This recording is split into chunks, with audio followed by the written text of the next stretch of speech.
After the excitement of the age of exploration, discovering new continents and new civilizations, the world was becoming a bit too defined, a bit too familiar. What's a thrill-seeking adventurer to do? Well, there were a couple of places on the blue marble that were known, but not explored. Places that still held the lure of discovery and mysteries that beckoned the brave. But did they have danger? Oh yeah, they did. The North Pole was hostile, but the South Pole wasn't just dangerous, it was incompatible with life. The heroic age of polar expedition was short, but as intense and dangerous as any Hollywood blockbuster you can imagine. But the legends that entered these icy wastelands were real, and their courage, determination, and endurance stand as monuments to mankind's awe-inspiring potential. It's worth noting that these men weren't reckless. In fact, they were more like scientists, engineers, military men of discipline and honor. This is the story of a rare breed of men who pushed themselves beyond the bounds of pain, fear, and caution. These are the immortals of the heroic age and the all but impossible push to the center of the frozen hellscape of the South Pole. Antarctica. A continent 1.5 times the size of the United States, sealed under a crushing blanket of constantly shifting ice up to 3 miles thick. A place where the wind could strip skin from bone, where the temperature could fall to negative 80 degrees Fahrenheit, and where compasses are useless under the magnetic madness of the pole. Real quick, if you're a fan of true stories of adventure, inspiration, and innovation, please consider subscribing. It really encourages YouTube to help promote the channel. Thanks. Early sailors noted it seemed like a place where nature was fighting against life. And yet, men came in the name of science and adventure. The primary men in this epic battle to capture immortality and national glory are Robert Falcon Scott, the polished naval officer, Ernest Shackleton, an ambitious outsider, and somewhere far to the north, a quiet Norwegian named Roald Amundsen, meticulous and precise.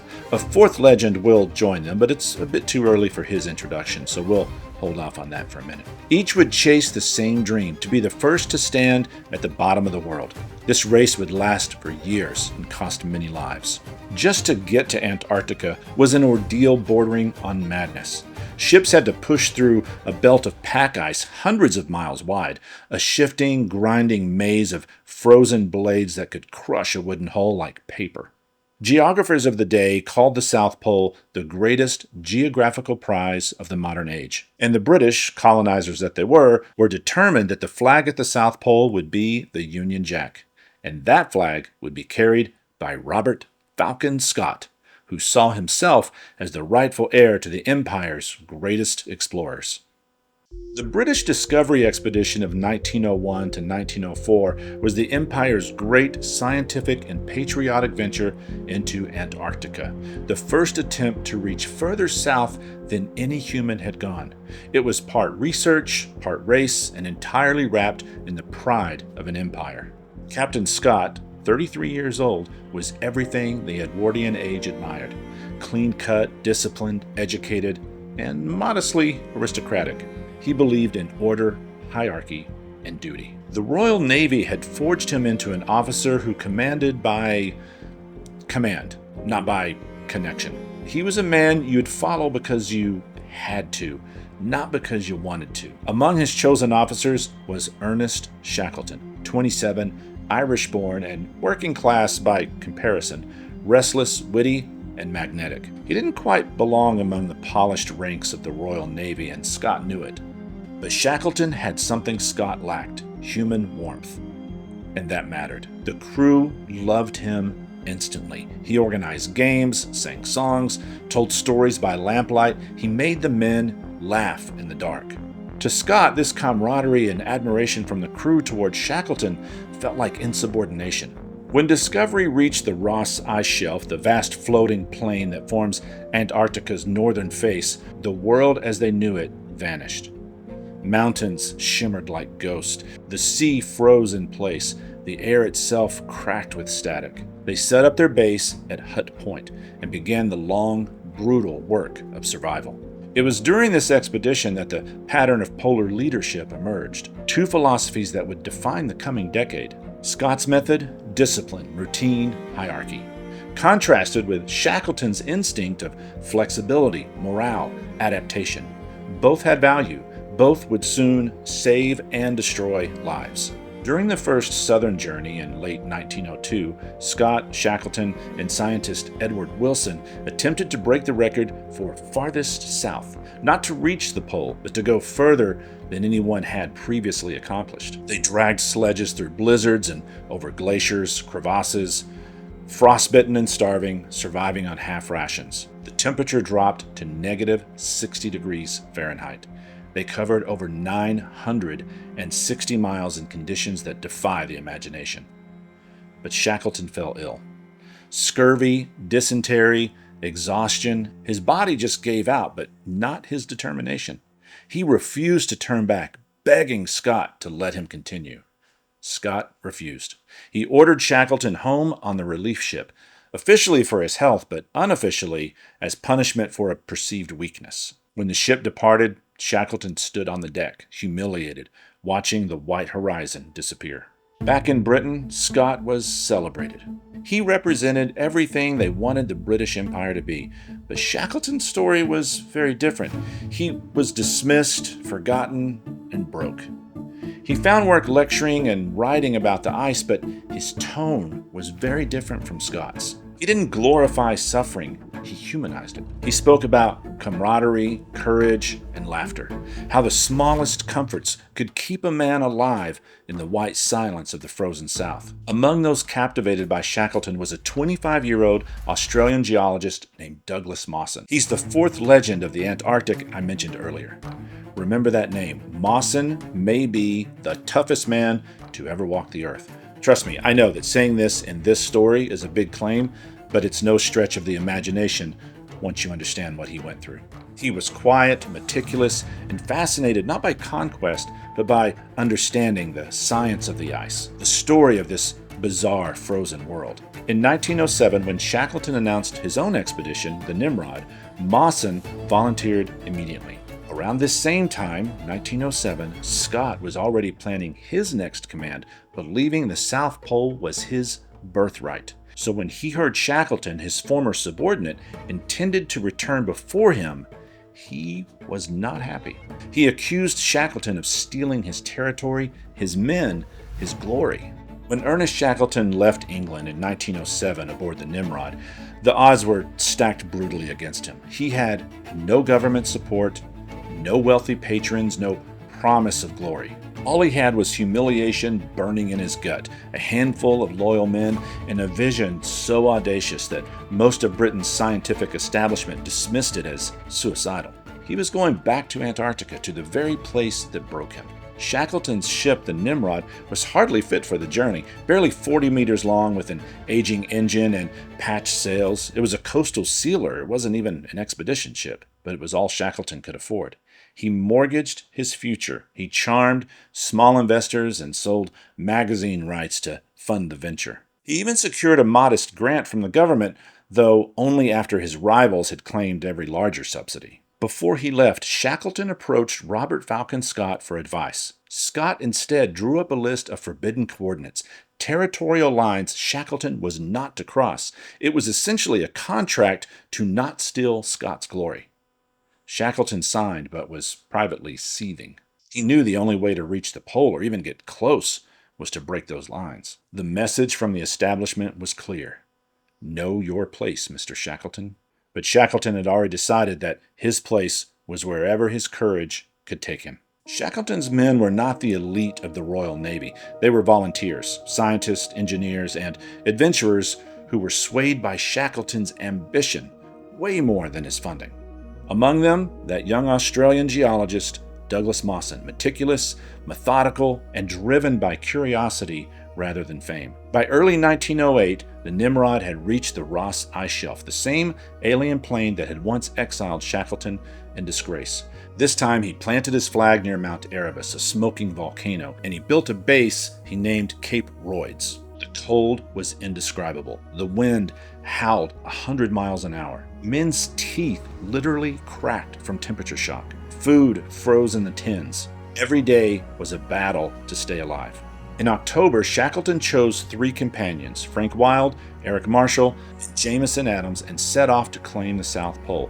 At the same time, another party from his expedition set out for the magnetic pole, a closer target that was still unclaimed and very significant. This party included the aforementioned Douglas Mawson. They dragged sledges across an endless plain of glassy snow, faces blistering in the wind. They were burning far more calories than they were taking in. By December, the temperature fell -70 degrees Fahrenheit. Their hair turned white with frost. They trudged forward in silence, numb with exhaustion and awe. Each day brought a little less food, a little more distance. While just 97 miles from the South Pole, closer than any man had ever been, Shackleton took an honest look at his men. While they were willing to go on, their hollow eyes, blackened lips, and unsteady steps told the truth of their situation. If they continued, they would die. Shackleton ordered the turn back. "We have shot our bolt," he said quietly.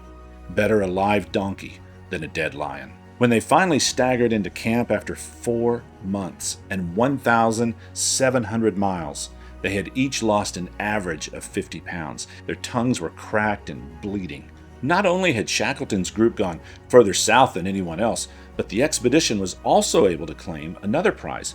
Mawson's group had reached the magnetic South Pole, another first. When Shackleton returned to England in 1909, he was hailed as a hero, not for reaching the pole, but for knowing when to stop. He had led his men to the brink of the impossible, and then brought them all home. Not one life was lost.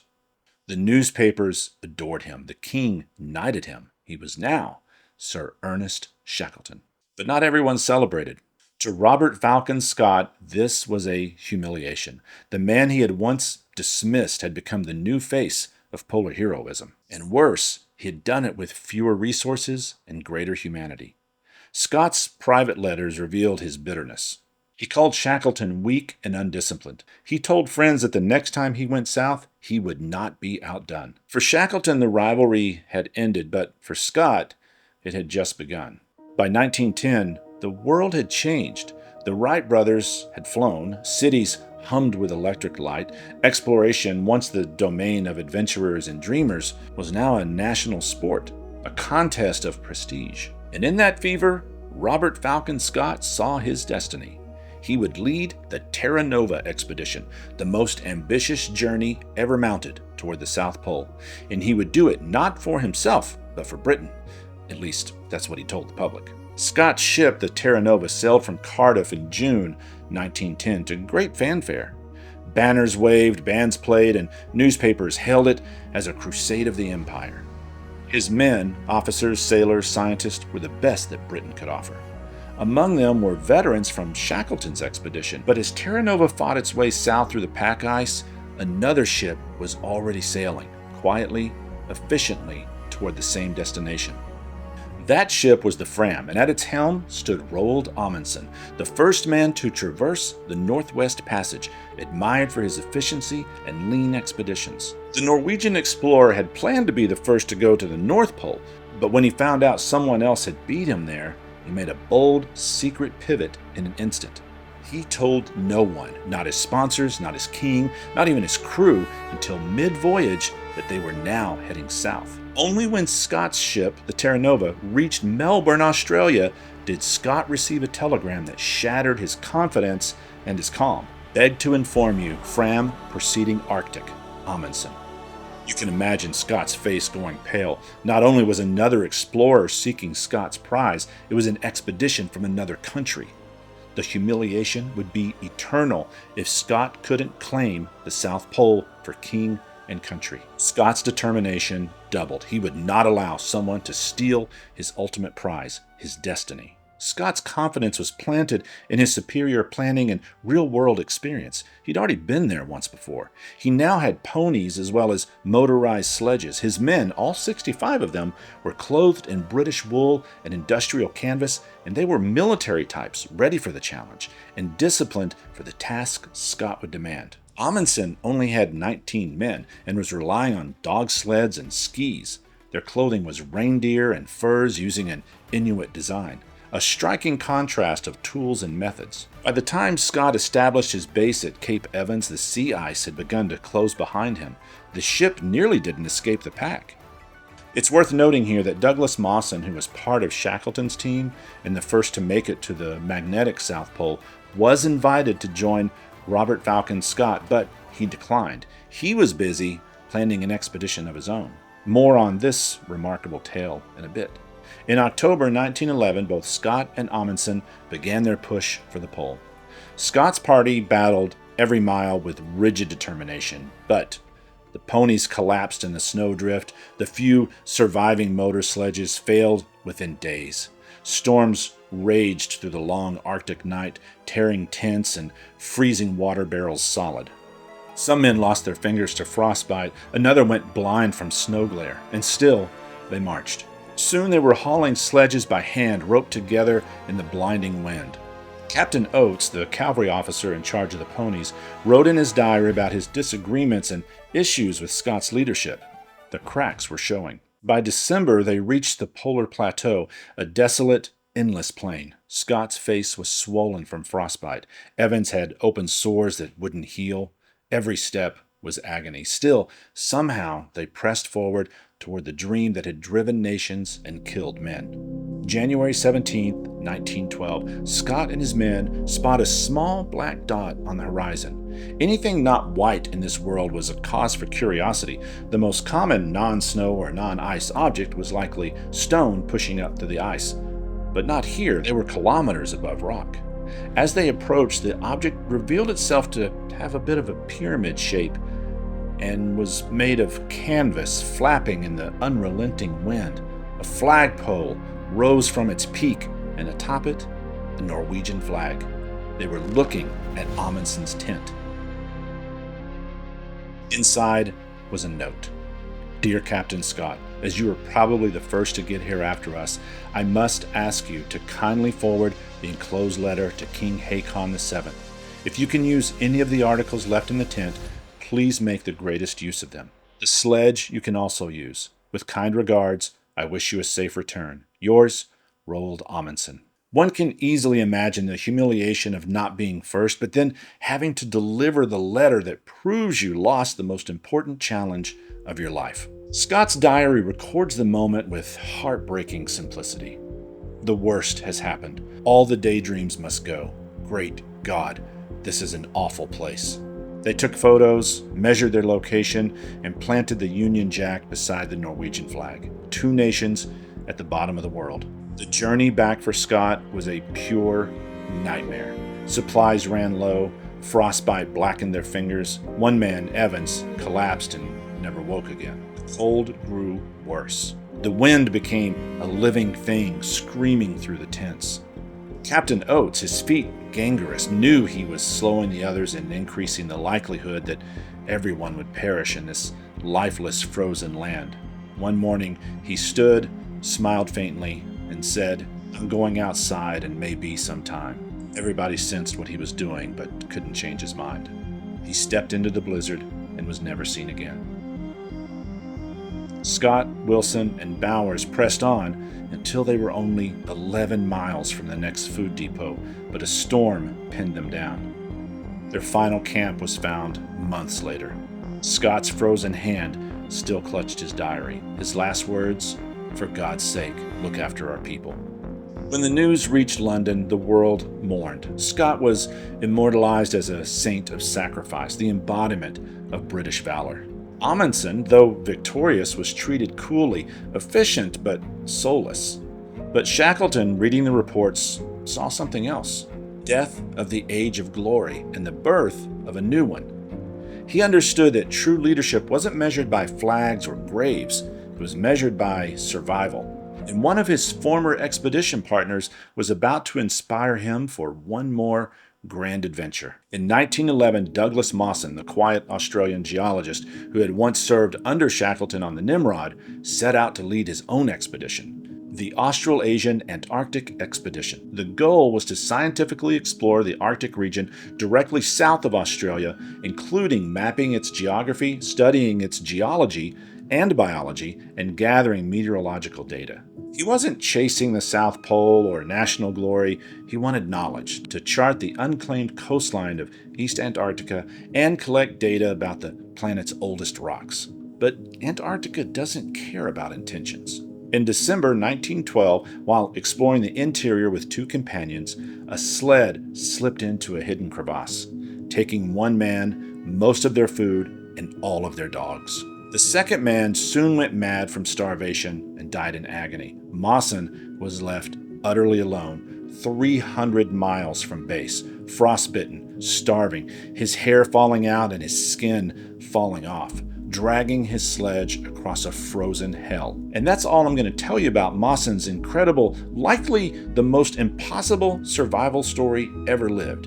If you want to hear more, and you do, I have a link in the description to a very detailed video I made about this man. You need to check it out. Please check it out. It's a fantastic story. When word of Mawson's remarkable survival reached civilization, his otherworldly resilience and extreme commitment to his scientific contribution was admired and celebrated. Shackleton read of Mawson's ordeal just as he was assembling his own endurance expedition. He reportedly said, "Mawson's story is beyond all tales of survival, the greatest ever told." Shackleton would want you to watch my video, by the way.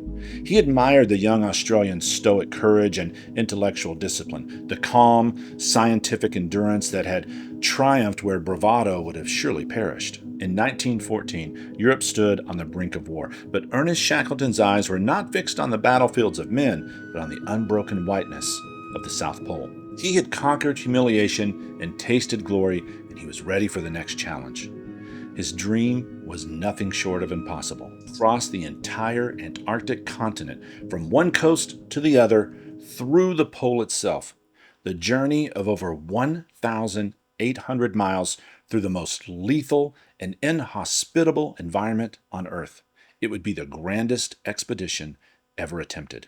The ship Endurance was a masterpiece of Norwegian design. Oak and green heart timber, double-hulled and braced for the ice. Her prow was painted black and decks gleamed with brass. She carried 27 men, 69 dogs, and one cat named Miss Chippy. On her bow was carved a single word that would come to define Shackleton himself: endurance. As they left London in August 1914, war had just broken out. Shackleton offered his ship for military service, but was told the greater service to England would be to continue on. After all, the world needed heroes. By January 1915, the Endurance approached the Weddell Sea, a frozen labyrinth known as the most treacherous body of water on Earth. Ice floes stretched to the horizon. Each shift of the current sounded like distant thunder, the crack of glaciers, the grinding of frozen slabs. They were within sight of the coast when the ice closed in, a slow, crushing grip. The ship shuddered, trapped. The men waited, expecting the thaw to release them, but the thaw never came. Instead, winter came early. The Endurance became a wooden island locked fast in a frozen sea, drifting helplessly into the unknown. Temperatures plunged below negative 60 degrees Fahrenheit. Weeks passed, then months passed. The sun disappeared entirely. The ship creaked and groaned like a living thing in pain, her timbers twisting under the pressure. But inside, Shackleton kept order. He insisted on routine, meals at the same time, duties performed, jokes shared. He rationed food, but never rationed optimism. He encouraged music, games, and laughter. When spirits sank, he raised them personally, visiting each tent, offering a cigar or a word of confidence. It was his belief that optimism is true moral courage. In October, the ice began to move, not melting, but crushing. Floes collided, splintering under pressure. The Endurance groaned as her hull buckled. Men stood helpless on the deck, listening to the slow death of their ship. Frank Worsley, the captain and navigator of the Endurance, wrote, "It was as though a giant hand were squeezing the life out of her." By November 21st, 1915, Endurance was gone, swallowed whole by the sea. The men stood in silence on the ice, 800 miles from the nearest outpost of humanity. Around them, nothing but wind and white. Shackleton turned to his crew and said simply, "Ship and stores have gone, so now we go home." For months they lived on the drifting ice floes, hunting seals and penguins. They built shelters from snow, burned blubber for heat, and kept journals to stay sane. The ice carried them northward, slowly, unpredictably, toward open water. By April 1916, their floe began to break apart. It was now time to leave. They launched 3 lifeboats into the freezing surf, their small hulls tossed like toys in the roaring Weddell Sea. 7 days of open water, frostbite, dehydration, and madness. When they reached the barren rock of Elephant Island, some men wept. It was the first solid ground they had seen in 16 months, but they were still 800 miles from rescue. Shackleton made the decision that would define him forever. He chose 5 men and prepared one of the lifeboats for an open sea voyage across the stormiest stretch of ocean on Earth, the South Pacific, from Elephant Island to the whaling stations of South Georgia. The 800-mile journey would take 2 weeks. If he didn't make it, there was no hope of rescue. Waves 40 feet high, icy spray freezing their beards, navigation done by sextant when the clouds allowed, sometimes only once in several days. Their clothes were soaked, their skin raw from salt and cold. At night, they baled ice from the bilge and prayed the sea would hold them. Captain of the Endurance, Frank Worsley, later said, "The boat seemed alive, leaping like a creature out of the deep." But the boss, Shackleton, never wavered. After 16 days, they sighted land, South Georgia, the same island where Shackleton had launched the expedition 17 months earlier. But there was a problem. They landed on the wrong side of the island, the uncharted side. To reach help, they would have to cross 26 miles of glaciers and mountains without maps, ropes, or rest. Shackleton, Worsley, and Tom Crean began the climb. 36 straight hours through blizzards, over ice cliffs, across crevasses that could swallow a house. Their clothes stiffened into icy armor. They reached the summit at dawn. As the clouds parted, they saw the whaling station of Stromness below, smoke rising, a promise of life. The men stumbled down the slope, filthy and half dead, startling the workers below. "Who the hell are you?" one shouted. Shackleton answered simply, "My name is Shackleton." The whaler stared at him. "It's been reported you were dead." Shackleton smiled faintly. "Not yet." On August 30th, 1916, Shackleton finally returned to the place where he had left his men. He scanned the shoreline. Every man answered roll call. Not one died. 28 men went onto the ice. 28 men came out. Against all odds. Seriously, I mean all of the odds. Everyone had survived the impossible for nearly 2 years. When Shackleton returned to civilization, the world had gone mad. Europe was at war. Millions were dead. Understandably, the newspapers gave him a brief column buried under the headlines from the trenches. But among explorers, and among the men who had followed him, Shackleton's legend was now eternal. Frank Wild, his second in command, said, "We felt we had all been with a man among men, the greatest leader that ever came on God's earth." In 1921, restless and aging, Shackleton returned once more, commanding a new expedition aboard the Quest. His heart was failing, but he refused to stop. On January 5th, 1922, just as the ship anchored off of South Georgia Island, he suffered a heart attack in his cabin and died. He was 47 years old. At his wife's request, he was buried there, facing the same mountains he had crossed to save his men. This quote from Raymond Priestley regarding these 3 legendary explorers is spot on. For scientific leadership, give me Scott. For swift and efficient travel, Amundsen. But when disaster strikes and all hope is gone, get on your knees and pray for Shackleton. Oh, a bonus nugget on Shackleton. On March 5th, 2022, the Endurance was found nearly 10,000 feet deep, 107 years after it slipped beneath the Arctic surface. Personally, I love stories like this because I'm a firm believer that we all have the same drive inside of us to conquer the unthinkable and to make it through the impossible. Thanks for watching. McNutt out.